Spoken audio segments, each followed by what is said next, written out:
எடப்பாடி பழனிசாமியை நான் பார்த்தீங்கன்னா நிச்சயமாக வன்மையாக கண்டிக்கிறேன் அப்படின்னு சொல்லிட்டு ஒரு தகவல் ஒன்று வெளியாகி இருக்கிறது. எடப்பாடி பழனிசாமியை பார்த்தீங்கன்னா நிச்சயமாக அடிப்பேன் அப்படின்ற மாதிரி சொல்லியிருக்கிறாங்க.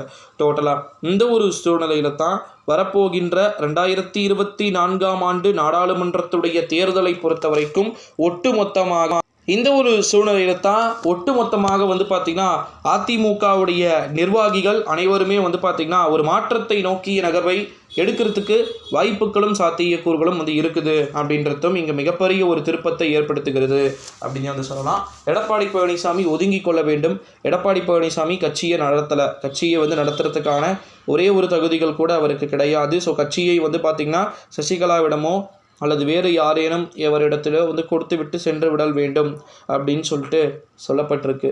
அதற்கு பல்வேறு விதமான காரணங்கள் இருந்தாலும் கூட எடப்பாடி பழனிசாமியை பொறுத்த வரைக்கும் நிறைய மாற்றங்கள் அப்படின்றது நடக்கிறதுக்கு வாய்ப்புகள் மிகவும் அதிகமாக இருக்குது அப்படின்னே சொல்லலாம் நண்பர்களே. ஸோ எடப்பாடி பழனிசாமியை பொறுத்த வரைக்கும் அவர் எப்படின்னா அதிமுகவுடைய தொடர்ந்து லீடராக இருக்கணும்னு நினைக்கிறார். அதாவது அடுத்து 2026 வரும்போது ஒரு 100 தொகுதி 110 தொகுதிகளை பெற்று எப்படியாவது ஒரு மிகப்பெரிய ஒரு வலிமை மிக்கவராக வரணும்னு நினச்சாலும் கூட அதை நாம் தமிழர் கட்சி தடுக்கிறதுக்கு வாய்ப்புகள் இருக்குது அப்படின்றத நம்ம உறுதியாக சொல்லலாம்.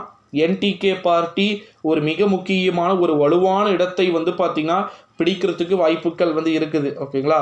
ஸோ எடப்பாடி பழனிசாமியை அதிமுகவுடைய மிக முக்கியமான நிர்வாகிகள் எல்லாருமே பார்த்திங்கன்னா ரவுண்டு கட்டினாலும் கூட அடுத்தடுத்து நடைபெறப் போகின்ற விஷயங்களும் அறிவிப்புகளும் எந்த விதமான அரசியல் கட்சிகளுக்கு சாதகமாக இருக்கும் அப்படின்றது இங்கே ஒரு மிக முக்கியமான ஒரு திருப்பத்தை ஏற்படுத்துவதற்கு வாய்ப்புகள் இருக்கலாம் அப்படின்னு சொல்லிட்டு எதிர்பார்க்கப்படுகிறது நண்பர்களே. எடப்பாடி பழனிசாமியை 2024ஆம் ஆண்டு நாடாளுமன்றத்துடைய தேர்தலில் விரட்டி அடிக்கிறதுக்கு அனைத்து விதமான ஏற்பாடுகளையும் தனிப்பட்ட முறையில் செய்வதற்கு வாய்ப்புகள் இருக்குது அப்படின்னு சொல்லியிருக்கிறாங்க. அந்த தனிப்பட்ட முறையில் அடுத்தடுத்து நடக்கக்கூடிய நிகழ்வுகள் எதனை நோக்கியதாக இருக்கும் அப்படின்றதையும் நம்ம தொடர்ந்து பொறுத்திருந்து அடுத்தடுத்து வரக்கூடிய நாட்களில் நிறைய விதமான அப்டேட்ஸ் பார்த்திங்கன்னா இருக்குது. ஸோ அது எல்லாத்தையுமே நம்ம தொடர்ந்து பார்க்கத்தான் போகிறோம் நண்பர்களே.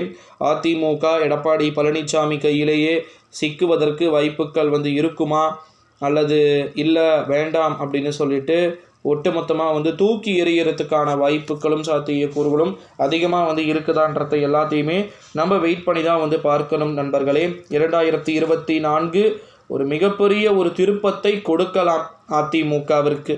கம்பேக் தேர்தலாக இருக்கணும் அப்படின்னு சொல்லிட்டு நானும் எதிர்பார்க்கிறேன். ஸோ அனைவரும் எதிர்பார்ப்போம் நண்பர்களே.